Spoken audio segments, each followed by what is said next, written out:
यह है जे कृष्णमूर्ति की बॉम्बे वर्तमान मुंबई में वर्ष 1977 में हुई 4 सार्वजनिक वार्ताओं में से पहली वार्ता है। यह संवाद हमारा साक्षात्कार जीवन के गहरे सत्य से कराता है। समय क्या है, चेतना क्या है और मनोवैज्ञानिक क्रांति की आवश्यकता क्यों है। जिद्दू कृष्णमूर्ति यहाँ हमारे सोचने समझने के तरीकों को चुनौती देते हैं और बताते हैं कि कैसे हमारी दिनचर्या, हमारे विचार और हमारी मान्यताएं जीवन में असमंजस और दुविधा पैदा करती हैं। कैसे हमारा जीवन अव्यवस्थित भ्रमों से भरा हुआ है। हम कुछ कहते हैं, कुछ करते हैं। वे हमें इस बोध की ओर ले जाते हैं कि बाहरी बदलाव से नहीं, बल्कि चेतना में मौलिक परिवर्तन से ही सच्चा और वास्तविक परिवर्तन संभव है।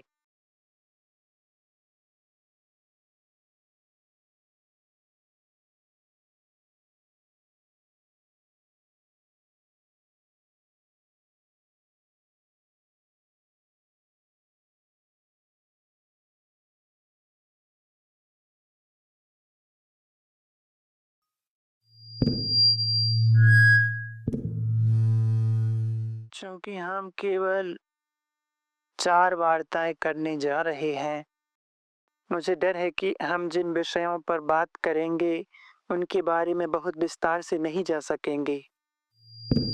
क्या यह अभी ठीक है? मेरी आवाज आ रही है? अब ठीक है? ठीक है सर? ठीक है सर। मुझे लगता है कि सबसे पहले हमें यह समझना होगा कि संप्रेषण, कम्युनिकेशन का क्या अर्थ है। इस शब्द का अर्थ है साझा करना, भाग लेना, और इसका यह भी अर्थ है कि हम साथ में विचार करें। तो ये वार्ताएं इस उद्देश्य से हैं कि हम अपनी सभी मानवीय समस्याओं को समझ सकें। इसलिए हमें साथ में सोचने की जिम्मेदारी उठानी होगी। इसका यह अर्थ नहीं है कि हम आपस में सहमत या असहमत हैं। इसका केवल यही अर्थ है कि हम एक साथ मिलकर सोच विचार कर रहे हैं। तो कृपया ध्यान रखें, यदि मैं आपको याद दिला सकूं, कि हम एक यात्रा पर साथ चल रहे हैं। यह वक्ता द्वारा दिया गया उपदेश नहीं है, बल्कि हम मिलकर अपने मानवीय दैनिक जीवन की समस्याओं की जांच और अन्वेषण करने जा रहे हैं। तो कृपया आप भी उतना ही सोच रहे हैं जितना वक्ता। हम एक साथ सोच विचार साझा कर रहे हैं और मुझे आशा है कि यह बात बहुत स्पष्ट है। हमारे पास अनेक समस्याएं हैं और स्पष्ट रूप से हम उन्हें सुलझा नहीं पाए हैं। हम इन समस्याओं को साथ में देखेंगे, साथ में अन्वेषण करेंगे। सबसे पहले सिर्फ बाहरी समस्याएं नहीं हैं, जैसे कि राजनीतिक, दार्शनिक, आर्थिक, सामाजिक समस्याएं, बल्कि आंतरिक समस्याएं भी हैं। भय की समस्या, सुख, दुख और मृत्यु, ध्यान की समस्या और भी बहुत कुछ। हम इन मानवीय समस्याओं से निपटने जा रहे हैं, तकनीकी समस्याओं से नहीं, ना ही राजनीतिक समस्याओं से, क्योंकि राजनीति ने कभी भी मानवता को नहीं बचाया है। चाहे वह साम्यवादी हो, समाजवादी, मार्क्सवादी प्रणाली हो या कोई भी अन्य तानाशाही, अत्याचारी या नौकरशाही व्यवस्थाएं, इनमें से किसी भी व्यवस्था ने हमारी मानव समस्याओं का समाधान नहीं किया। और किसी भी प्रणाली पर निर्भर रहना, चाहे वह आर्थिक हो, सामाजिक हो, धार्मिक हो या राजनीतिक व्यवस्था, मुझे ऐसा लगता है कि और जैसा कि मैंने पिछले 50 वर्षों में यह देखा है कि यह केवल बाहरी समस्याओं को छूने जैसा है, सतही स्तर पर समाधान करने जैसा है। इसलिए कृपया ध्यान में रखें, हम दैनिक जीवन की मानवीय समस्याओं की बात कर रहे हैं। क्योंकि यदि हम अपने रोजमर्रा के मुद्दों को हल नहीं करते, रिश्तों की समस्याएं, व्यवहार की समस्याएं, घमंड, महत्वाकांक्षा, लोभ, ईर्ष्या, बिना इन समस्याओं को हल करे धर्म की बात करने का कोई अर्थ नहीं रह जाता। यदि आपने दुनिया भर में यात्रा की है, तो आपने देखा होगा कि लगभग सभी मनुष्य समान हैं। वे पीड़ित हैं, चिंतित हैं, डरे हुए हैं, असुरक्षित हैं, दोनों बाहरी रूप से भी और आंतरिक रूप से भी। उनका धर्म अपना अर्थ खो चुका है और लोग भारी उलझन में जी रहे हैं। पूरी दुनिया में यह हर इंसान की सामान्य स्थिति है, चाहे वे अमेरिका में रहते हों, रूस में, यूरोप में, भारत में हो या चीन में। शायद उनके पास एक तानाशाही राजनीतिक व्यवस्था हो, नौकरशाही प्रणाली हो और वह सब बाहरी रूप से भी शायद बेहतर हों, लेकिन आंतरिक रूप से वे भयंकर भ्रम, कष्ट और अनिश्चितता से गुजर रहे हैं, बिल्कुल आपकी तरह। तो आप ही दुनिया हैं और दुनिया आप ही है। यह कोई थ्योरी, सिद्धांत नहीं है, कोई कल्पना या निष्कर्ष नहीं है जिस पर बहस की जाए, बल्कि यह एक वास्तविक तथ्य है। तथ्य यह है कि हर मानव, चाहे वह कहीं भी रहता हो, उसके भीतर एक गहरी उलझन है, उसके भीतर और उसके बाहर की दुनिया में भी। वह पीड़ित है, वह लोभी है, महत्वाकांक्षी है और वह सब कुछ। तो वस्तुतः मनोवैज्ञानिक रूप से अंदर से आप सभी औरों जैसे ही हैं। तो आप ही दुनिया हैं और दुनिया आप ही है। यह एक पूर्ण तथ्य है, चाहे आपको यह पसंद हो या नहीं। हम साथ में सोच विचार कर रहे हैं। आप मुझसे सहमत नहीं हो रहे और ना ही असहमत। हम मानव मन और मानव हृदय की जांच कर रहे हैं। जहां भी यह मन और हृदय होता है, वहां भ्रष्टाचार, पतन, मूल्यहीनता होती है। आपके पास धन हो सकता है, अच्छी स्थिति, अच्छा काम हो सकता है, लेकिन अंदर ही अंदर एक गहरी चिंता, भारी भ्रम, दुख और व्याकुलता है। पूरी दुनिया में यही स्थिति है। तो आप भी दुनिया के हर दूसरे व्यक्ति जैसे हैं। आप कोई भारतीय नहीं हैं। आपके पास भारतीय परंपरा हो सकती है, भारतीय रीति रिवाज, भारतीय कपड़े हो सकते हैं और वह सब कुछ, लेकिन मूल रूप से आप हर अन्य इंसानों जैसे ही हैं जो पीड़ित हैं। तो आपकी चेतना, कृपया ध्यान दें, आपकी चेतना ही हर मानव की चेतना है। आपकी चेतना बनी है सामग्री से, उसके कंटेंट से, और वह सामग्री ही चेतना है। सही? वह सामग्री है अव्यवस्था, एक तरह का डिसऑर्डर। तो आपकी चेतना ही अव्यवस्था है, डिसऑर्डर है। आपकी चेतना बनी है विश्वास, अंधविश्वास, परंपराएं, महत्वाकांक्षा। आप जानती हैं, यह सब कुछ हमें हर बिंदु के विस्तार में नहीं जाना है, लेकिन वह सब आपकी चेतना है। क्या आप उस चेतना से अवगत हैं? आप उस चेतना से अवगत होते हैं जब कोई संकट आता है, जैसे कि भय एक संकट है, दुख एक संकट है। तभी आप स्वयं को पहचान पाते हैं और यही हम जांचने जा रहे हैं और देखेंगे कि क्या उस चेतना की सामग्री को परिवर्तित किया जा सकता है, उससे ऊपर उठा जा सकता है। क्या आप प्रश्न को समझ रहे हैं? हम मानव मन के रूपांतरण की बात कर रहे हैं, यदि यह संभव है। क्योंकि यदि कोई मौलिक मनोवैज्ञानिक क्रांति नहीं होती, तो मनुष्य सदा पीड़ित रहेगा, चिंता में रहेगा और वही सब होता रहेगा जो हर मानव में आम बात है। तो आप ही मानवता का इतिहास हैं और यदि आप उस इतिहास को पढ़ना जाने जो कि आप स्वयं हैं, तो आप मानवता को समझ सकते हैं।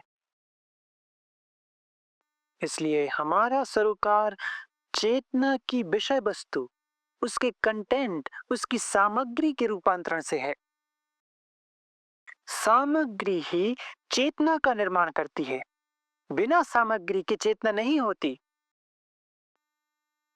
और यही वह बात है जिसकी हम जांच करेंगे और यह पता लगाने की कोशिश करेंगे कि क्या वास्तव में ऐसा गहरा मनोवैज्ञानिक क्रांतिकारी परिवर्तन संभव है। कोई और क्रांति नहीं है, केवल यही एकमात्र मौलिक क्रांति है। शारीरिक क्रांति, सामाजिक क्रांति, नौकरशाही या तानाशाही क्रांतियां मनुष्य को नहीं बदलती। मनुष्य ना जाने कितनी सदियों से, सहस्त्राब्दियों से जीता आया है और आज भी वह दुख, चिंता, भय, पीड़ा, भ्रम में जी रहा है। इसलिए यही हमारा केंद्र है। हम इस बात पर चिंतित होंगे कि क्या यह मानव मन रूपांतरित किया जा सकता है। देखिए, हम एक विशाल क्षेत्र के बहुत छोटे कोने में रहते हैं। हम इस बड़े कैनवस का एक छोटा सा कोना भर हैं और वही छोटा कोना है हमारा जीवन, आपका जीवन, वही छोटा कोना। लेकिन उस कोने के बाहर है एक विस्तृत कैनवस, एक विशाल क्षेत्र और वह क्षेत्र है व्यवस्था, ऑर्डर का। और कोई इसे तब तक नहीं समझ सकता, इस कॉस्मोस को, जिसका अर्थ ही है ग्रीक में व्यवस्था। और जब तक हमारे दैनिक जीवन में व्यवस्था नहीं है, हम उस विशाल व्यवस्था को नहीं समझ सकते। और व्यवस्था तब होगी जब हमारी चेतना में व्यवस्था हो, और हमारी चेतना तो अव्यवस्था, डिसऑर्डर है। जब हम डिसऑर्डर कहते हैं तो इसका अर्थ है भ्रम, विरोधी इच्छाएं, लगातार संघर्ष, प्रयास, रिश्तों में अंतहीन टकराव, यह सब और भी बहुत कुछ। यह सब दर्शाता है कि हमारी चेतना अव्यवस्थित है। आपकी चेतना, आप दिखावा कर सकते हैं कि उसमें किसी कोने में कोई व्यवस्था, ऑर्डर है या वहां कोई सत्ता है जो व्यवस्था लाएगी। लेकिन हम इसे मिलकर खोजने जा रहे हैं, मिलकर इस प्रश्न पर बात करने जा रहे हैं। देखिए, यह बहुत गंभीर विषय है। यह कोई मनोरंजन नहीं है, यह कोई बौद्धिक व्यायाम नहीं है। हमें एक साथ मेहनत करनी होगी, स्पष्ट रूप से और वस्तुनिष्ठ ढंग से सोचना होगा। और यह बहुत कठिन होने वाला है, क्योंकि आप साफ सोचने के अभ्यस्त नहीं हैं, क्योंकि आप भरे हुए हैं अंधविश्वासों से। आपका धर्म आपको गुलाम बना चुका है, आपको आज्ञाकारी बना दिया है। आपको स्वीकार करने वाला बना दिया है। आपके सारे गुरु छोटे तानाशाह हैं। मुझे आशा है कि आप यह बात बिल्कुल स्पष्ट रूप से समझते हैं। इसलिए हम साथ मिलकर अपनी चेतना की संरचना और स्वभाव की जांच करने जा रहे हैं। और जांचने के लिए स्वतंत्रता जरूरी है। क्या आप समझ रहे हैं? अगर आप किसी विषय की, जैसे जैविकी, पुरातत्व या वैज्ञानिक रूप से जांच करना चाहते हैं, तो आपको उस क्षेत्र में पूर्ण स्वतंत्रता से प्रवेश करना होगा। वरना जब आप जांच करेंगे तो उसमें हमेशा विकृति होगी, डिस्टॉर्शन। सही है? तो क्या आप अपनी सारी मान्यताएं, सारे विश्वास, सभी अंधविश्वास, जो कुछ भी आपने शास्त्रों, गुरुओं, गीता, उपनिषद आदि से सीखा है, क्या आप वह सब त्याग सकते हैं और एक स्वतंत्र मानव के रूप में जांच शुरू कर सकते हैं? क्या आप समझते हैं इसका क्या अर्थ है? नहीं, मुझे नहीं लगता कि आप समझते हैं।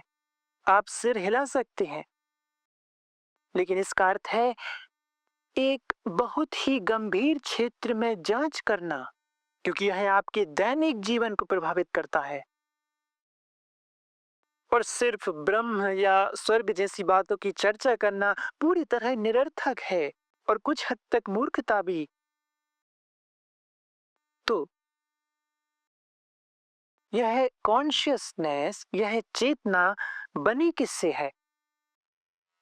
उसकी विषय वस्तु, कंटेंट क्या है? उसकी सामग्री क्या है? आपकी सामग्री क्या है? आपकी चेतना की जैविक रूप में नहीं, बल्कि मनोवैज्ञानिक रूप में वह क्या है? उसकी सामग्री क्या है? क्या आप मेरे प्रश्न को समझते हैं? उस सामग्री को देखे बिना, जो कि हमारी जिंदगी का केंद्र है, वहीं से हम कार्य करते हैं। यही वह क्षेत्र है जहां से हम सोचते हैं और जो कुछ भी करते हैं।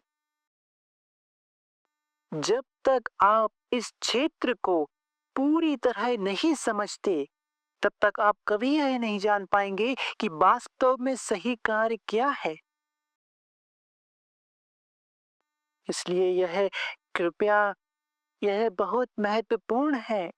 यह एक गंभीर सभा है, ना कि कोई बौद्धिक सभा, ना ही कल्पनाओं और विचारों की उड़ान के लिए कोई बैठक।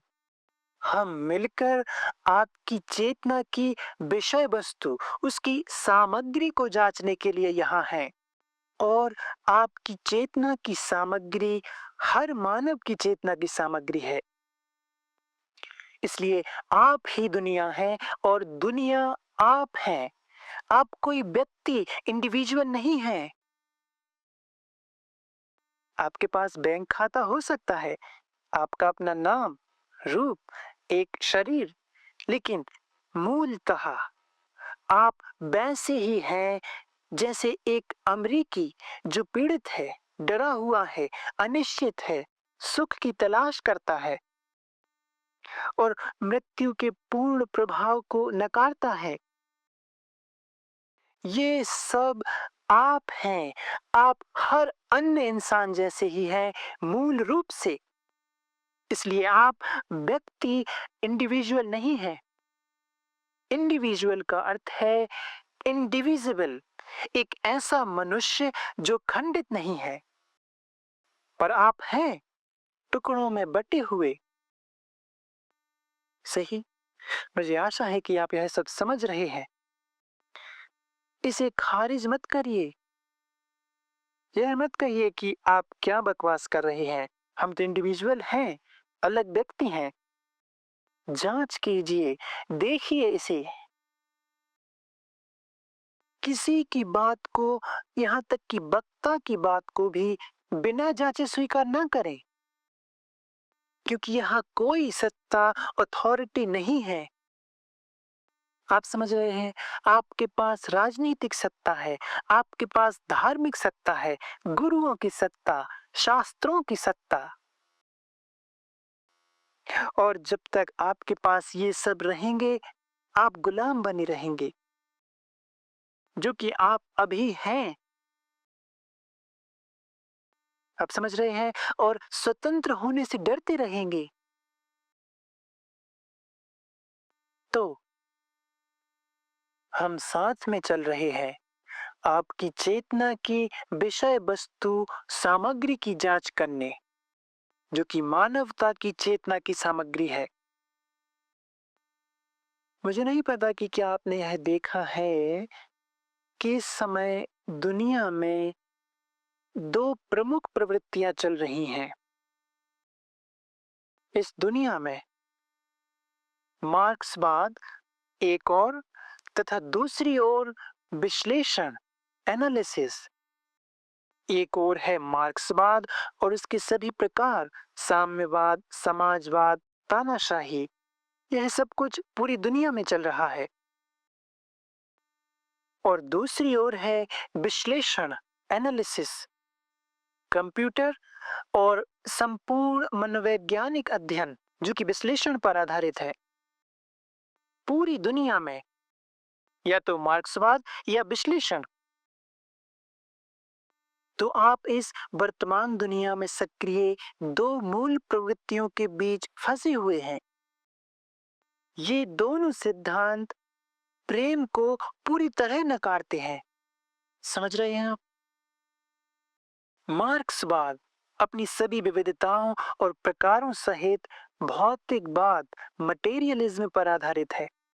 और हम अभी यही देखने जा रहे हैं कि हम भौतिकवाद, मटेरियलिज्म से क्या अर्थ लेते हैं। और दूसरी ओर है विश्लेषण, एनालिसिस, चाहे वह मनोविश्लेषण हो या कंप्यूटर द्वारा विश्लेषण। ये सब यांत्रिक, मैकेनिकल है। ये दोनों प्रक्रियाएं यांत्रिक हैं, मैकेनिकल हैं, और इसलिए यांत्रिक मन, मैकेनिकल माइंड का ही संचालन होता है। और ऐसा मन प्रेम को पूरी तरह नकार देता है। अर्थात आप प्रेम को पूरी तरह नकार देते हैं और इस देश में प्रेम का अस्तित्व ही नहीं है। प्रेम, उसका अर्थ होता है सौंदर्य। किसी चेहरे का सौंदर्य नहीं, बल्कि प्रकृति के प्रति संवेदना, प्रकृति से संबंध।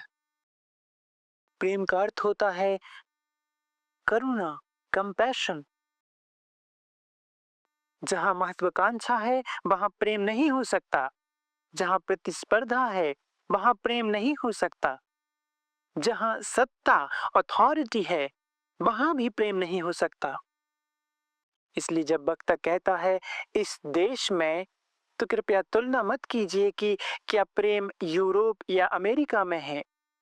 हम इस देश की बात कर रहे हैं और वास्तव में हम आपकी बात कर रहे हैं। तो यह एक ऐसी चीज है जो इस समय दुनिया में बहुत सक्रिय है और शायद हमेशा से रही है, बस अलग अलग रूपों में। तो हम विश्लेषण नहीं कर रहे हैं, हम अवलोकन, ऑब्जर्वेशन कर रहे हैं। क्या आप समझते हैं विश्लेषण और अवलोकन में क्या अंतर है? विश्लेषण में एक विश्लेषक, एनालाइजर होता है, और एक विश्लेषित, एनालाइज्ड। विश्लेषक, एनालाइजर जो विश्लेषण करता है, और एक वस्तु या विषय जिसे विश्लेषित किया जा रहा है या जिसका विश्लेषण किया जा रहा है, एनालाइज्ड। यानी एक विभाजन विश्लेषक और विश्लेषित वस्तु के बीच। कृपया इसे समझिए, यह विभाजन न सिर्फ संघर्ष को ही जन्म देता है, बल्कि यह प्रेम को भी अस्वीकार करता है, जिस पर हम अपनी 4 वार्ताओं में अभी और बात करेंगे। तो हम विश्लेषण नहीं कर रहे हैं, हम सिर्फ देख रहे हैं। और स्पष्ट रूप से देखने के लिए आपके मन को अपने पूर्वाग्रहों, निष्कर्षों से मुक्त होना होगा। यदि आप किसी पूर्वाग्रह के साथ देखते हैं, तो आप वास्तव में देखते ही नहीं। यदि आप धार्मिक, राजनीतिक या मनोवैज्ञानिक निष्कर्षों के साथ देखते हैं, तो आप नहीं देख पाएंगे। इसलिए अवलोकन का अर्थ है मुक्त होकर देखना। इसलिए हम देख रहे हैं, विश्लेषण नहीं कर रहे हैं। और यह बात शुरुआत से ही समझ लेना बहुत जरूरी है, क्योंकि विश्लेषण का मतलब है एक विश्लेषक और विश्लेषित वस्तु। पर क्या विश्लेषक और विश्लेषित वस्तु वास्तव में अलग हैं, या वे दोनों एक ही हैं? मुझे आशा है कि आप यह सब समझ रहे हैं। इसलिए हम एक साथ देख रहे हैं, ना कि विश्लेषण कर रहे हैं। हम आपकी चेतना की विषय वस्तु, उसकी सामग्री को देख रहे हैं। जब तक उस चेतना में कोई मूलभूत परिवर्तन नहीं होता, तब तक कोई भी राजनीतिक गतिविधि, नई वैज्ञानिक खोज या कोई भी नई प्रणाली हमारी किसी भी समस्या को हल नहीं कर सकती। सही? तो जब आप अपनी चेतना का अवलोकन करते हैं, तो उसकी सामग्री क्या है? तब आप सबसे पहले क्या देखते हैं? आप समझ रहे हैं? मेरा प्रश्न समझ रहे हैं? आपकी चेतना में सबसे पहले क्या उभरता है? क्या आप कहेंगे वह है प्रयास, एफर्ट, संघर्ष, कुछ बनने की कोशिश, कुछ बनने की आकांक्षा? सही है। यानी कि वहां है निरंतर प्रयास कुछ बनने के लिए। सही? या तो राजनीतिक रूप से, धार्मिक रूप से, सामाजिक रूप से, सत्ता, स्थिति, प्रभाव प्राप्त करने के लिए, और भीतर मनोवैज्ञानिक रूप में भी शक्ति, पद, स्थिति, इस सब की वजह से लगातार भीतरी युद्ध चलता रहता है। क्या आप इसका अवलोकन कर रहे हैं? कृपया वक्ता के लिए सहमत मत होइए। वक्ता को आपकी सहमति में कोई रुचि नहीं है। वह आपका गुरु नहीं है। उसके पास कोई अधिकार नहीं है, कोई सत्ता नहीं है। ईश्वर का धन्यवाद। हम साथ मिलकर जांच कर रहे हैं, इसलिए जागृत होकर देखिए। अब देखिए, यह है कुछ बनने की कोशिश। इसका अर्थ है कभी भी जो है उसे स्वीकार नहीं करना। आप समझे? यह हमेशा कोशिश रहती है जो है उससे कुछ और बनने की। मतलब यदि आप लोभी हैं, तो आप लगातार गैर लोभी बनने की कोशिश कर रहे हैं, यदि आप सचेत हैं तो। और यदि आप हिंसक हैं, तो आप हमेशा से अहिंसक बनने की कोशिश कर रहे हैं। इसका अर्थ है आप जो है उससे भाग रहे हैं, उससे जो आप वास्तव में हैं। जो आप बनने की कोशिश कर रहे हैं, वह वास्तविक नहीं है। वह तो सैद्धांतिक है, विचार मात्र है। तो यह मानव मन की एक प्रवृत्ति है, बनने के लिए संघर्ष करना, कुछ करने या टालने की कोशिश। आशा है आप ये सब समझ पा रहे हैं।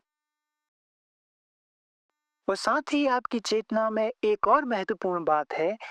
मानव जन्म से लेकर मृत्यु तक अपने भीतर के घावों के साथ जीता है। क्या आप समझते हैं? घाव, आंतरिक चोट। क्या तुम्हें चोट नहीं लगी है? क्या तुम्हारे अस्तित्व में कोई घाव नहीं है? जैसे कि जब स्कूल में आपकी किसी और बच्चे से तुलना की जाती है, वह बच्चा अच्छा कर रहा है, आप नहीं, तो आप आहत होते हैं, घायल होते हैं। आप समझते हैं? वह घाव कई रूपों में आता है, जैसे कि जहाँ तुलना है, वहाँ घाव है। जहाँ अनुकरण, नकल, इमिटेशन है, वहाँ घाव है। जहाँ अनुरूपता या समानुरूपता, कन्फर्मिटी है, वहाँ घाव है। इसलिए आपकी चेतना में एक महत्वपूर्ण कारक है कि मानव आहत है। उस घाव के परिणामों को हम देख रहे हैं, विश्लेषण नहीं कर रहे हैं। इस आहत होने के परिणाम स्वरूप आती है हिंसा, क्योंकि आप आहत हैं इसलिए दूसरों को भी आहत करना चाहते हैं। आप आहत हैं इसलिए आप खुद को दूसरों से अलग कर लेते हैं, पीछे हट जाते हैं, प्रतिरोध खड़ा करते हैं, ताकि फिर कभी आहत ना हो। क्या आपने इस सब पर कभी ध्यान नहीं दिया? नहीं? तो यह कारकों में से एक है। और जब तक मनुष्य आहत रहेगा, तब तक उसकी कार्यवाही हमेशा हिंसक रहेगी। सही? तो क्या यह संभव है कि जो घाव किसी को हुआ था, उसे मिटा दिया जाए और भविष्य में भी आहत ना हो, कोई घाव ना हो? आप मेरा प्रश्न समझ रहे हैं? कृपया इस पर ध्यान दें, क्योंकि कोई भी आपको यह बातें नहीं बताएगा। कोई ईश्वर आपको यह नहीं बताएगा, आपके गुरु भी नहीं। वे तो बस वही दोहराते रहते हैं जो उन्होंने किसी और से सुना है। इसलिए कृपया मैं आपसे स्नेहपूर्वक विनती करता हूँ, कृपया इन बातों को ध्यान से सुनिए, अपने हृदय से सुनिए। आप जानते हैं, सुनने की भी एक कला होती है। आप कैसे सुनते हैं, यह बहुत मायने रखता है। वक्ता को नहीं, मेरे लिए नहीं, बल्कि उस उस कौवे की आवाज सुनिए। अपनी पत्नी को सुनिए, बच्चों को सुनिए, पक्षियों को सुनिए, पत्तों के बीच से बहती हवा की सरसराहट को सुनिए। बस सुनिए। अगर आप सुनना जानते हैं, तो यह एक अद्भुत चमत्कार है। तो कृपया सुनिए, जो कहा जा रहा है उसे अपनी अपनी भाषा या विचारों में अनुवाद ना कीजिए, वह विकृति है। यदि आप अंग्रेजी जानते हैं, और मुझे आशा है कि आप में से अधिकांश जानते हैं, तो बस शब्दों को सुनिए, शब्दों के अर्थ को सुनिए, उनकी भावना को सुनिए। उन्हें तोड़ मरोड़ कर मत देखिए, ये मत कहिए कि इसका मतलब यह है या वह है। अब जानते हैं, जब कोई कहता है मैं तुमसे बहुत प्रेम करता हूँ, तो आप सुनते हैं, है ना? नहीं क्या? आप पूरे हृदय से, पूरे मन से, पूरे अस्तित्व से आप सुनते हैं। जब कोई कहता है मैं तुमसे बहुत प्रेम करता हूँ, आप पूर्ण रूप से प्रतिक्रिया करते हैं। उसी प्रकार यदि आप ऐसे सुन सकें, तो यह बहुत महत्वपूर्ण है कि हम इन घावों के प्रश्न को समझें। मानसिक घाव जो मनुष्य ने जिंदगी में झेले हैं और आगे भी झेलेगा, संभवतः हमेशा के लिए, जब तक कि हम यह न जान जाएं कि घावों से कैसे निपटना है, मानसिक घावों से। और यह भी पता लगाना है कि क्या यह संभव है कि हम कभी फिर से आहत ना हों। इसका अर्थ है एक ऐसा मस्तिष्क जो, कृपया इसे सुनिए, एक ऐसा मस्तिष्क जो कभी भी आहत नहीं हुआ, और इसलिए वह स्पष्ट रूप से सोच सकता है। क्योंकि जब मन आहत होता है, तो उसकी सोच हमेशा विकृत, डिस्टॉर्टेड होती है। तो हम पूछ रहे हैं, कह रहे हैं, आपकी चेतना में केवल लगातार अंतहीन संघर्ष ही नहीं है, बल्कि यह भी एक कारक है कि हम अपने घावों के साथ जीते हैं। इन घावों का परिणाम होता है हिंसा, अलगाव, भय और भी बहुत कुछ। इसलिए यह जानना बहुत जरूरी है, क्या यह संभव है कि कभी कभी भी दोबारा आहत ना हो? क्या आप समझती हैं इसका क्या अर्थ है? एक अद्भुत अवस्था, कभी भी आहत ना होना। और अब हम इसमें प्रवेश करने जा रहे हैं। जैसा कि हमने कहा, हम विश्लेषण नहीं कर रहे, हम देख रहे हैं। और यह बहुत मायने रखता है कि आप कैसे देखते हैं, कैसे ऑब्जर्व करते हैं। आप जानती हैं, जब आप क्रोधित होती हैं, क्रोध के उसी क्षण में, क्रोध की उस ज्वाला में कोई देखने वाला नहीं होता, कोई ऑब्जर्वर नहीं होता, है ना? क्रोध के क्षण में देखने वाला नहीं होता, लेकिन क्षण भर बाद देखने वाला प्रकट होता है और कहता है, मैं क्रोधित था। इस प्रकार वह खुद को क्रोध से अलग कर देता है। आप देख रहे हैं?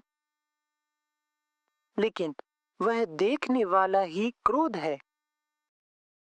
हालांकि वह खुद को अलग करता है क्रोधित ना होने के रूप में कि मैं क्रोध को देख रहा हूं, लेकिन वह खुद स्वयं ही क्रोध है ना? इसी प्रकार देखिए, और अभी हम करने जा रहे हैं, और यह एक बहुत जटिल समस्या है, जो है ऑब्जर्वेशन, अवलोकन की कला सीखना। कला का अर्थ होता है हर चीज को उसके उचित स्थान पर रखना। कला शब्द का यही अर्थ होता है, जहां से यह आया है, इसका अर्थ होता है ऑर्डर, व्यवस्था। कला का अर्थ होता है क्रम, व्यवस्था। लेकिन शायद आप इन बातों को जानते ही नहीं। तो हम पूछ रहे हैं, कह रहे हैं, आप बचपन से ही आहत हुए हैं। माता पिता से, शिक्षकों से, समाज से, मालिकों से, किसी हाव भाव से, किसी की नजर से आप आहत होते हैं। और हम पूछ रहे हैं, क्या यह संभव है कि हम इन सभी घावों को पूरी तरह से मिटा दें और फिर कभी आहत ना हो? तो अब हम उसी में प्रवेश कर रहे हैं। वह क्या चीज है जो आहत होती है? अंदर वह क्या है जो कहता है मैं आहत हूं? क्या है वह? क्या वह हम देख रहे हैं, ऑब्जर्व कर रहे हैं, विश्लेषण नहीं कर रहे हैं? क्या वह आपके भीतर, आपके अपने बारे में अपनी ही बनाई हुई कोई छवि नहीं है? एक इमेज, आसान शब्दों में कहें तो आपके पास अपने बारे में एक छवि है ना? अपने बारे में एक इमेज है, एक पिक्चर, कि आप अच्छे हैं, आप यह हैं, आप वह हैं, आप बुद्धिमान हैं, इंटेलिजेंट हैं, या आप सोचते हैं आप मूर्ख हैं। आपके पास अपने बारे में कोई ना कोई चित्र, छवि है, सही? और वही छवि आहत होती है, सही? जैसे मान लीजिए मेरे पास मेरे अपने बारे में एक छवि है। मैं सोचता हूँ कि मैं बहुत समझदार हूँ, और आप आकर कहते हैं बेकार की बातें मत करो, तो मेरी वह छवि आहत हो जाती है। यह कितना सरल है। अब कभी भी आहत ना होने का अर्थ है कि आपके भीतर अपने बारे में कोई छवि ही ना हो, एक भी छवि नहीं। आप समझ रहे हैं? आप इसे केवल शब्दों में ना समझें। यह कहना कि मैं समझ गया, यह कोई बौद्धिक उत्तर नहीं है। मैं समझ गया, यह केवल एक शाब्दिक प्रतिक्रिया है। पर हम केवल शब्दों की बात नहीं कर रहे हैं, हम किसी गहराई की बात कर रहे हैं जो शब्दों से भी गहरा है। फिर से, शब्द वस्तु नहीं होता, सही? वृक्ष, यह शब्द वृक्ष असली वृक्ष नहीं है। इसलिए जब हम छवि के बारे में बात करते हैं, तो इसी प्रकार छवि शब्द वह असली छवि नहीं है जो आपके भीतर है, सही? इसलिए शब्द में ना उलझिए, बल्कि देखिए उस छवि को जो आपने अपने बारे में बना रखी है। तो जब तक वह छवि है, आप आहत होते ही रहेंगे। जैसे आपने अपने बारे में एक छवि बना रखी है कि मैं भारतीय हूं, यह सबसे मूर्खतापूर्ण छवियों में से एक है।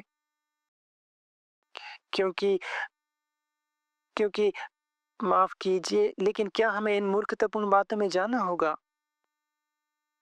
जब आप सोचते हैं मैं एक भारतीय हूँ, मैं एक हिंदू हूँ, दूसरा कहता है मैं मुसलमान हूँ, तो वहाँ छवि है, अर्थात विभाजन है, वहाँ संघर्ष अवश्य होगा।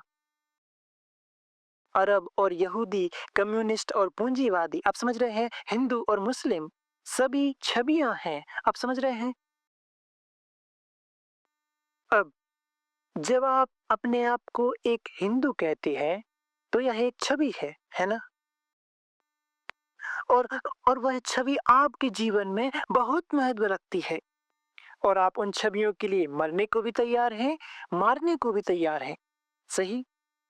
हाँ महोदय, आप सभी सहमत हैं, लेकिन आप फिर भी यही करेंगे। तो क्या इस तरह जीना संभव है? कृपया ध्यान दीजिए, क्या यह संभव है कि हम छवि के बिना जी सकें? इसका अर्थ है कोई निष्कर्ष नहीं, कोई कंक्लूजन नहीं, बिना किसी निष्कर्ष के जीना, बिना किसी तुलना के जीना, जिसका मतलब है बिना किसी पदानुक्रमिक संरचना के जीना। मुझे आश्चर्य है कि क्या आप इसे देख पा रहे हैं? महोदय देखिए, इस संसार में दुर्भाग्य से सब कुछ किसी पदानुक्रमिक सत्ता के आधार पर चलता है। एक ऐसी सत्ता जिसमें ऊंच नीच के कई स्तर होते हैं। और क्या आपने कभी स्वयं को देखा है? जब आप किसी सत्ता के सामने होते हैं, तब आप कैसे व्यवहार करते हैं? राजनीतिक, धार्मिक या अन्य कोई भी सत्ता हो, आप कैसे व्यवहार करते हैं? आप लगभग घुटनों के बल गिर जाते हैं, है ना? इसलिए सत्ता, अथॉरिटी आपकी चेतना में एक ऐसा तत्व है जिसने आपको गुलाम बना दिया है। भगवान के लिए कृपया इसे समझिए। आप कितनी आसानी से हर चीज को स्वीकार कर लेते हैं। हम आपको क्रांति के लिए उकसा नहीं रहे हैं, हम केवल यह कह रहे हैं कि आप अवलोकन करें, देखें। जब आप स्पष्ट रूप से अवलोकन करते हैं, तो उसमें एक विस्फोट होता है, क्योंकि वह अवलोकन स्वयं एक चुनौती है, एक संकट है, और वह ऊर्जा का सार है। और जब वह ऊर्जा प्रकट होती है, तो वह क्रिया की मांग करती है। पर यदि आप कहते हैं मेरे भीतर एक छवि है जिसे ठेस पहुंचती है, पर मुझे ठेस लगने में कोई आपत्ति नहीं, मैं हजारों वर्षों से इन चोटों के साथ जी रहा हूं, तब आप एक असभ्य व्यक्ति के समान हैं, जिसे इस चोट के परिणामों की कोई परवाह नहीं है, सही? इसलिए इस चेतना की सामग्री में एक अन्य बात यह है, यह निरंतर प्रयास है कि आप कुछ बने, और यह प्रयास सत्ता पर आधारित होता है। तो क्या आप सत्ता के बिना जी सकते हैं? आदर्शों की सत्ता, सरकारों की सत्ता, किसी गुरु की सत्ता, परंपरा की सत्ता, विश्वासों की सत्ता और सबसे ऊपर आपके अपने अनुभव की सत्ता, जो कि आपके ज्ञान की सत्ता है। ज्ञान का अर्थ है अतीत का निरंतर प्रवाह।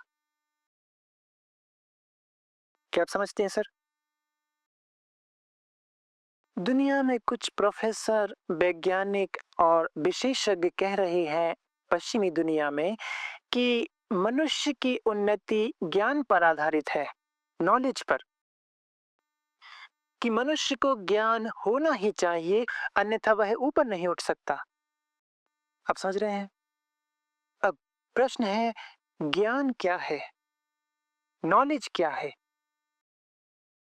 ज्ञान हमेशा अनुभव का परिणाम होता है, व्यक्तिगत या सामूहिक।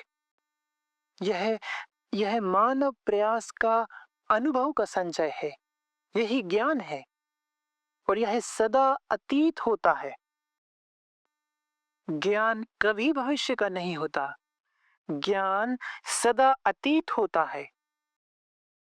तो जहां भी ज्ञान है वहां सत्ता है। कृपया इसको देखें, इसके निहितार्थ को समझें। जहां सत्ता है ज्ञान के साथ, इसलिए वहां अतीत है। और जब आप अतीत में जीते हैं तो वह अतीत वर्तमान से टकराता है, खुद को थोड़ा बहुत बदलता है और आगे बढ़ता है। यही हमारी जिंदगी है।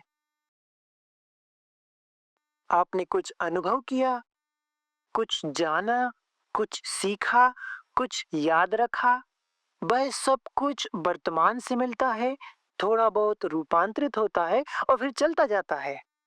यदि आप हिंदू हैं, आशा है नहीं है, पर यदि हैं तो आप अतीत हैं। परंपरा, संस्कार, अंधविश्वास और सांस्कृतिक ढांचे का अतीत। वह अतीत वर्तमान से मिलता है, खुद को थोड़ा बहुत ढालता है और फिर उसी प्रवाह में चलता रहता है। वे इस चाल को कहते हैं मनुष्य ज्ञान के द्वारा ऊपर उठता है। हम इस पर सवाल उठाने जा रहे हैं। इसके विपरीत हम कहेंगे मनुष्य केवल तब ऊपर उठ सकता है जब ज्ञान समाप्त हो, अर्थात जब अतीत वर्तमान से टकराकर समाप्त हो जाए। हम इस पर विस्तार से बाद में बात करेंगे। तो क्या आप अपने बारे में बिना किसी एक भी छवि के जी सकते हैं? यही वास्तविक स्वतंत्रता है। क्या आप समझ रहे हैं? मुझे नहीं लगता कि आप इसकी सुंदरता और प्रेम को देख रहे हैं, क्योंकि यदि आपने उस स्थिति को जिया हो कि आप बिना किसी छवि के जी रहे हैं, तब आप इस विशाल जीवन के कैनवास के किसी कोने में नहीं सिमटे होते। अब चेतना में एक और कारक है, एक अन्य कारक, अव्यवस्था, डिसऑर्डर। क्या आपने ध्यान दिया है कि आपकी जिंदगी कितनी अव्यवस्थित है, कितनी असंगत है? आप एक बात कहते हैं और करते कुछ और है। आप ईश्वर में विश्वास करते हैं और फिर भी भ्रष्टाचार करते हैं, धोखा देते हैं और सब कुछ करते हैं, और अधिक धन, अधिक शक्ति, अधिक पद पाने के लिए। आप समझ रहे हैं? यह विरोधाभास, यही अव्यवस्था है। आपके जीवन में ये असंगति, आपके संबंधों में भी यही विरोध है। कार्यालय में, फैक्ट्री में, जहां भी आपका कारोबार है, आप कमाते हैं, वहां आप निर्दयी होते हैं और फिर घर आकर अपनी पत्नी के लिए कुछ हद तक कोमल बन जाते हैं, जो कि विरोधाभास है। सही? तो जहां कहीं भी विरोधाभास है, वहां अव्यवस्था है, डिसऑर्डर है। तो आपका जीवन स्वयं ही अव्यवस्था में है। आप इससे भागने की कोशिश कर सकते हैं, मंदिरों में जाकर पूजा पाठ में लिप्त होकर, या इसी तरह जो कुछ भी आप कर सकते हैं। आप कोशिश कर सकते हैं, लेकिन तथ्य यही है कि आप अव्यवस्था में जी रहे हैं। क्या नहीं जी रहे? भगवान के लिए जागिए। तो यह कारकों में से एक है आपकी चेतना में, अर्थात आपकी चेतना ही अव्यवस्था है, डिसऑर्डर है। सही। और ध्यान पूर्ण व्यवस्था है, मेडिटेशन। नहीं नहीं नहीं, कृपया सिर मत हिलाइए। अपने सिर को शांत रखें महोदय। आप लोग गंभीर नहीं हैं। तो महोदय, आप ध्यान कैसे करेंगे, जैसा कि आप करने की कोशिश करते हैं, जब तक आपका मन, आपका जीवन, आपके संबंध पूर्ण अव्यवस्था में है? हुँ? इसका कोई मतलब नहीं है। तो ध्यान कुछ ऐसा है जो मांग करता है व्यवस्था की, संपूर्ण व्यवस्था। न कि किसी पद्धति के अनुसार, न किसी प्रणाली के अनुसार, बल्कि यह तब आता है जब आप इस अव्यवस्था के कारणों को समझ लेते हैं। तब इस समझ से स्वतः पूर्ण व्यवस्था उत्पन्न होती है, कंप्लीट ऑर्डर। तो आपकी चेतना की सामग्री में अन्य कारकों में से एक है अव्यवस्था, डिसऑर्डर। सही। क्या आप इसके प्रति सजग हैं? क्या आप सचमुच अपनी जिंदगी की अव्यवस्था को देख सकते हैं, उसे पहचान सकते हैं, उसी तरह जैसे इस माइक्रोफोन को देख रहे हैं? वास्तव में देखना कि आपका जीवन अव्यवस्था में है, या यह केवल एक विचार है कि आपकी जिंदगी अव्यवस्थित है? अंतर देखते हैं आप? क्या आप इस अंतर को समझते हैं?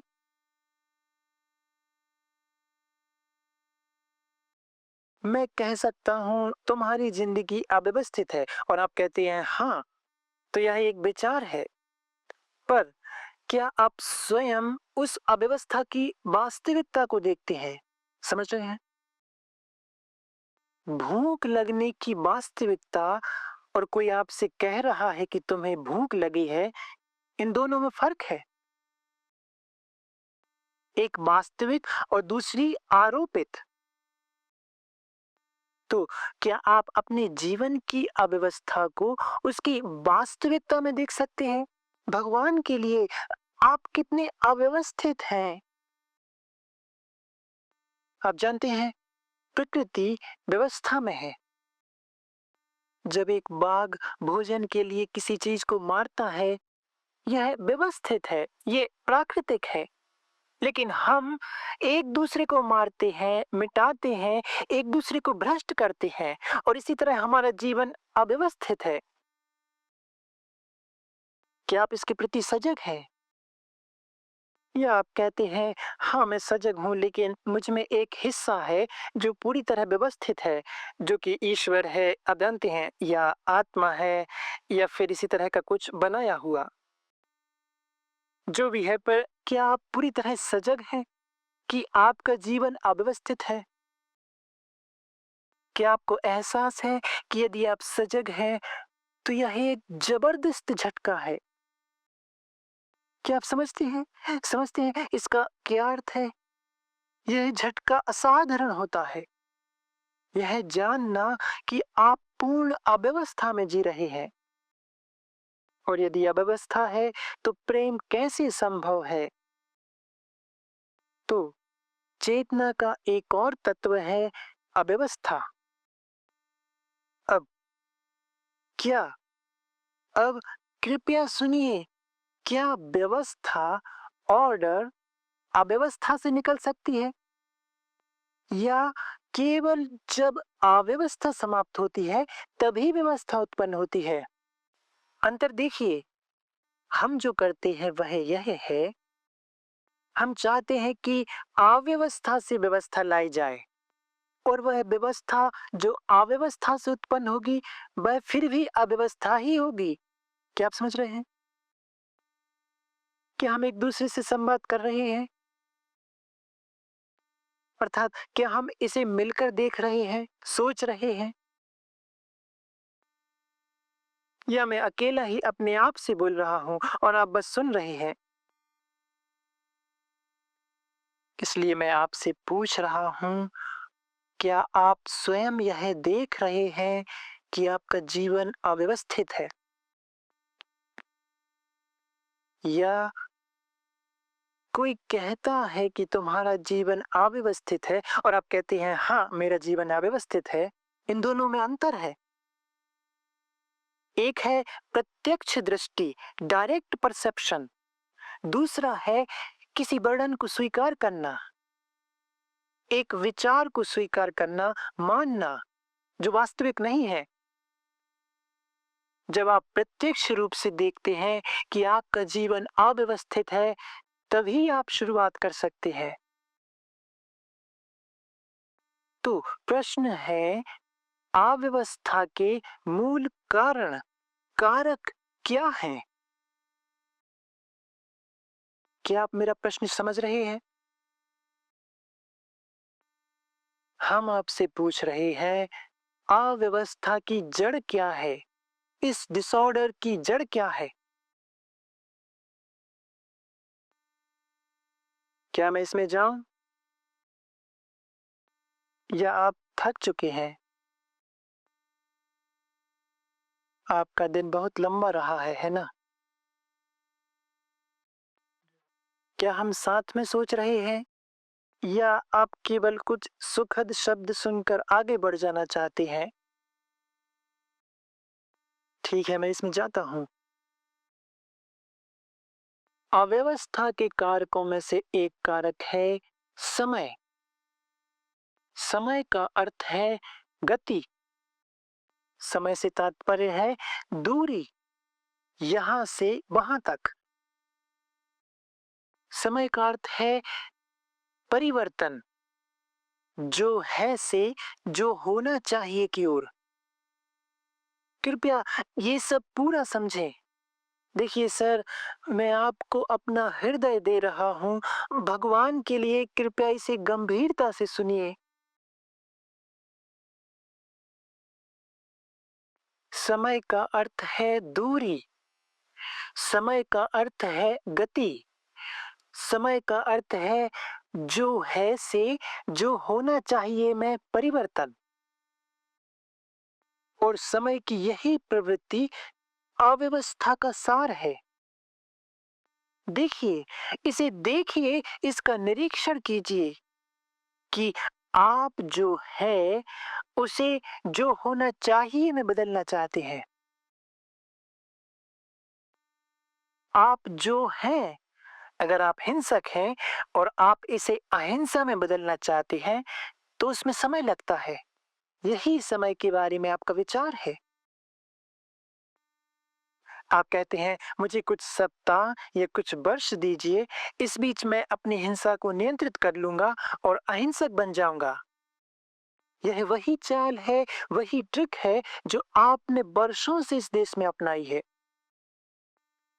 जो है से जो होना चाहिए में परिवर्तन के लिए समय चाहिए, यह आपने कहा। और मैं कहता हूं, यही समय अव्यवस्था के कारकों में से एक है। यही समय आप जो है से दूर भागते हैं, जो ऊर्जा की बर्बादी है, क्योंकि आप यह नहीं जानते कि जो है उससे कैसे निपटना है। यदि आप जानते कि जो है से कैसे निपटना है, तो आप उससे भागते नहीं, तो समय की कोई आवश्यकता नहीं होती। क्या आप ये सब समझ रहे हैं? अगर मैं जानता हूं कि हिंसा से कैसे निपटना है, तो अहिंसा के आदर्श विचार का कोई अर्थ नहीं है। क्योंकि मैं यह नहीं जानता कि हिंसा से कैसे निपटना है, इसलिए मैं अहिंसा का एक आदर्श विचार बनाता हूं और फिर कहता हूं कि मुझे समय चाहिए। और हिंसा को अहिंसा में बदलने के बीच उस अंतराल में और भी बहुत से कारक आ जाते हैं जो सब कुछ विकृत कर देते हैं। इसलिए कभी भी अहिंसा की अवस्था नहीं आती। मैं आशा करता हूं कि आप ये सब समझ रहे हैं। इसलिए हमने कहा समय अव्यवस्था का एक कारक है।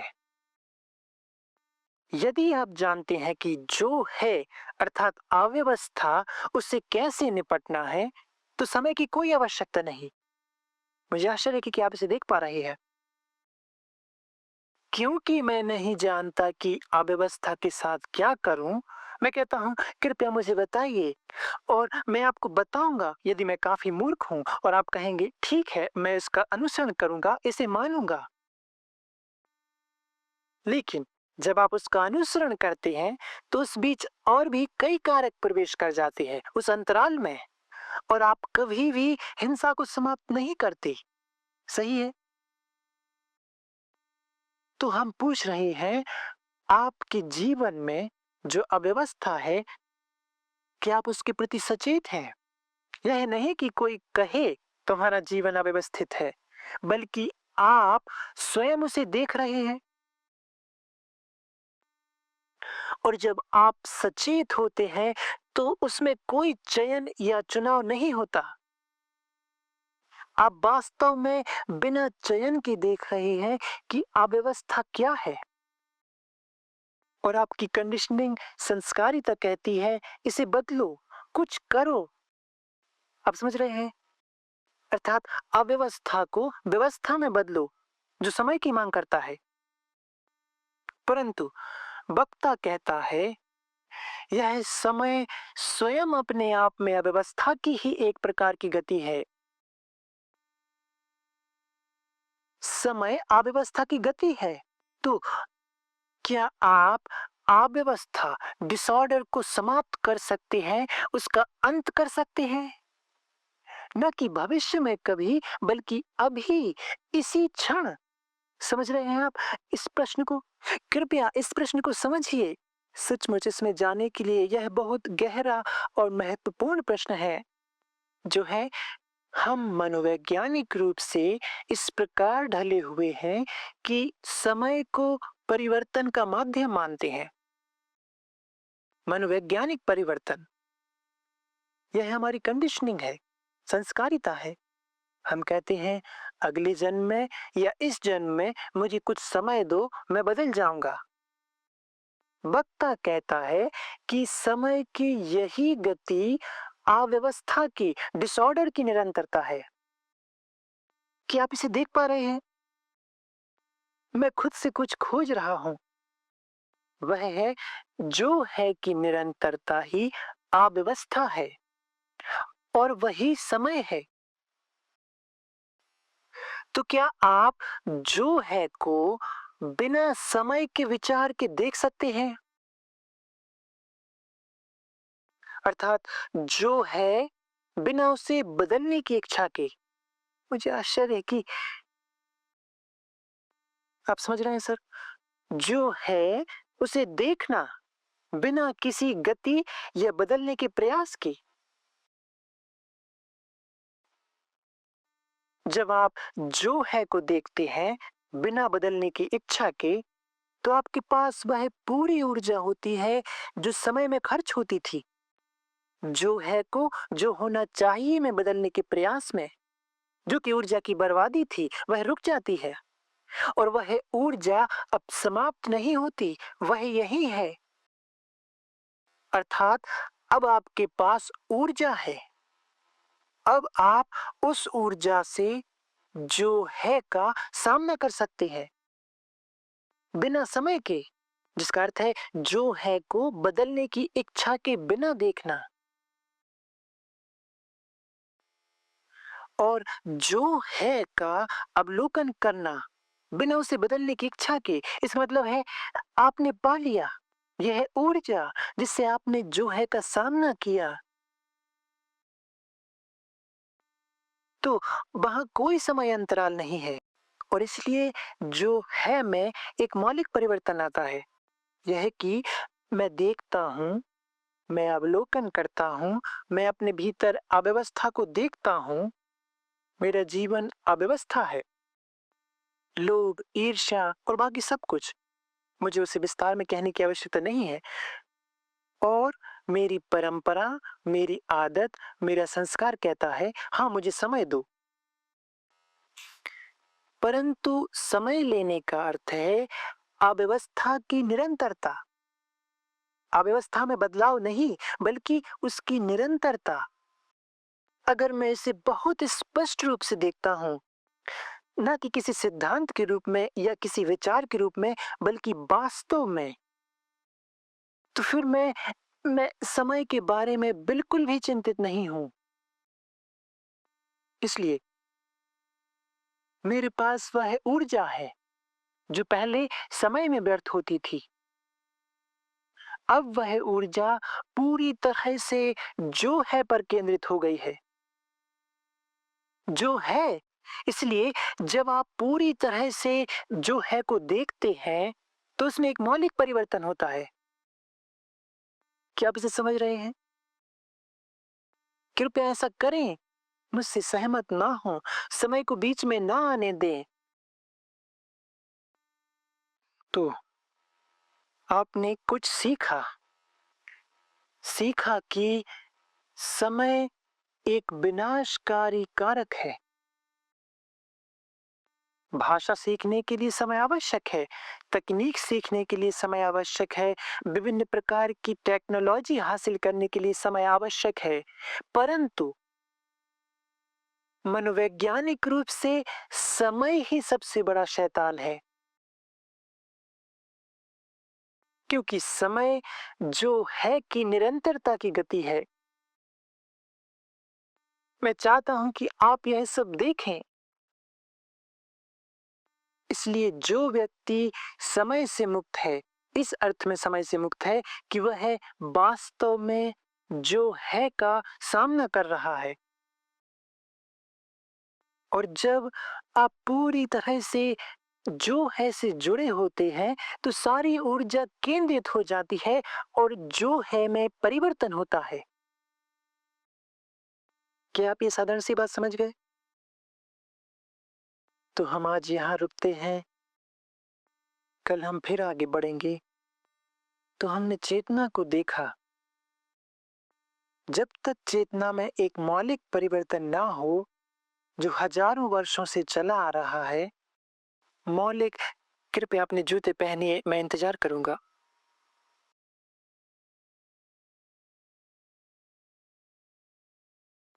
जब तक चेतना में कोई मौलिक परिवर्तन ना हो, मनुष्य अंतहीन पीड़ा में रहेगा। यानी आप पीड़ा में रहेंगे, आपके बच्चे पीड़ा में रहेंगे। आप समझ रहे हैं? संपूर्ण प्रवाह ऐसा ही रहेगा।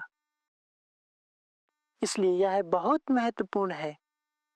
अगर आप गंभीर हैं, अगर आपके अंदर किसी तरह की देखभाल, स्नेह या प्रेम है, तो इसे समझना बहुत जरूरी है कि जब तक कोई मौलिक मनोवैज्ञानिक क्रांति ना हो, कोई भी राजनीतिक बदलाव या किसी भी तरह का सामाजिक बदलाव हमारी मानव समस्या का समाधान नहीं करेगा।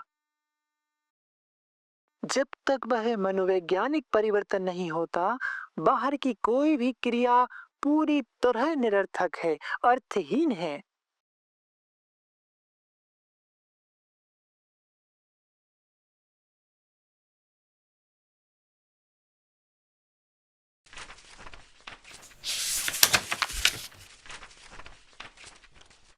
जब हम अपने जीवन को ध्यान से देखते हैं, तो हमें यह स्पष्ट रूप से दिखता है कि हमारा जीवन गहराई से असंगत और अव्यवस्थित है।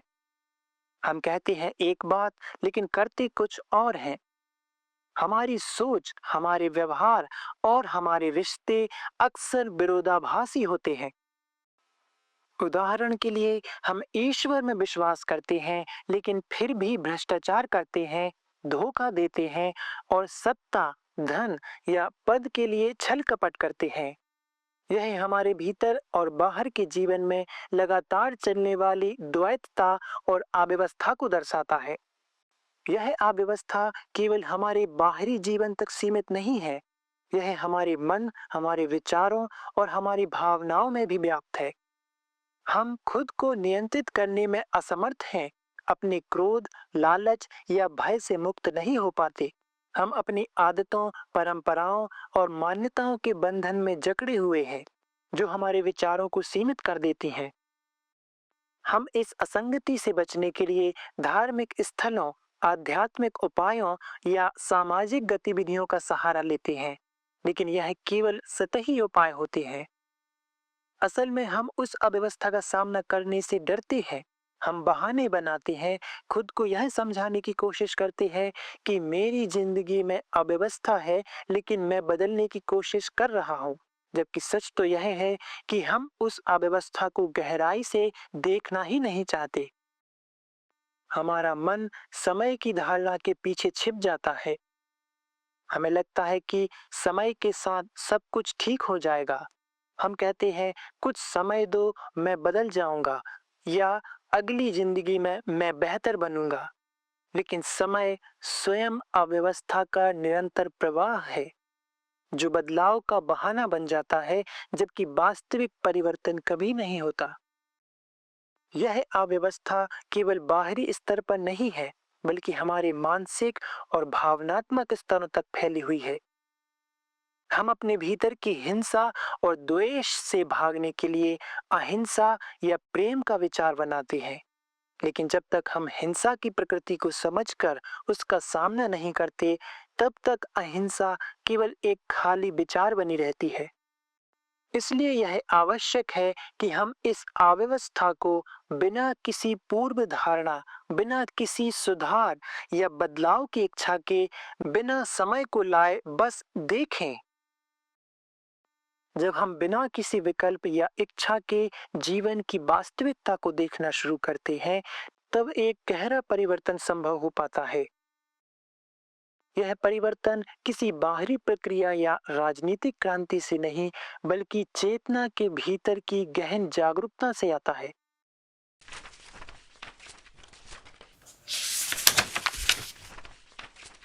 समय एक भ्रम है। समय न केवल एक माप है, बल्कि हमारे मन की वह गति है जो हमें जो है से जो होना चाहिए की ओर ले जाती है। यह परिवर्तन का भ्रम पैदा करता है और वास्तविक मौलिक परिवर्तन को रोकता है। मनोवैज्ञानिक परिवर्तन तभी संभव है जब हम समय की इस धारणा से मुक्त हो जाएं। चेतना का मौलिक परिवर्तन आवश्यक है। राजनीतिक या सामाजिक सुधार केवल बाहरी स्तर पर आंशिक बदलाव लाते हैं, परंतु मनुष्य की सबसे बड़ी पीड़ा और समस्या चेतना के भीतर है। जब तक चेतना में गहरा मौलिक परिवर्तन नहीं होगा, तब तक कोई भी बाहरी बदलाव स्थायी समाधान नहीं ला सकता। जो है को पूरी तरह देखना ही परिवर्तन है। बिना किसी पूर्व धारणा या बदलाव की इच्छा के जो है को पूरी तरह समझना और सामना करना ही सबसे बड़ा परिवर्तन है। इससे जो है में मौलिक परिवर्तन होता है, जो कि सच में नई शुरुआत का आधार है।